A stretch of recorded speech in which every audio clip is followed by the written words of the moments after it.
I was at an S&C workshop once, and they had the Michael Clegg. He was like Michael Clegg Senior. He was there at United from late 90s, early 90s, and he had some concepts that, in hindsight, if you were to use like up to date S&C methods, were a little bit mad.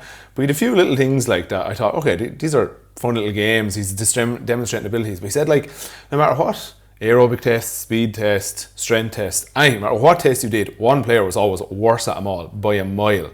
But anything perceptual, cognitive, not reaction time, but reacting, knowing the certain situation, the same player was by a mile the best at. And that was Paul Scholes. He said, in terms of physical qualities, he just said nothing remotely remarkable.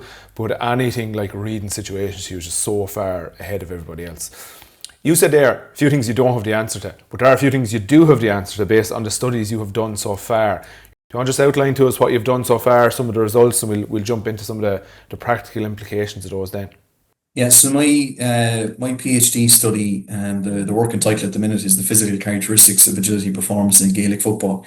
And really what I set out to try and understand was like the strength qualities that underpin successful performance of agility or change of direction actions. And the way we've set out the study thus far is we started out by doing something that actually hasn't been done before when studying something like this, which was actually look at the game and quantify what's occurring within the game in terms of change of direction or agility actions that actually happen. And then from there, taking a couple of groups of footballers and assessing a variety of physical qualities, including their defined change of direction capacity. And I highlight that because I'm sure it's something we'll discuss later on, which is the ability to actually test agility or test change of direction.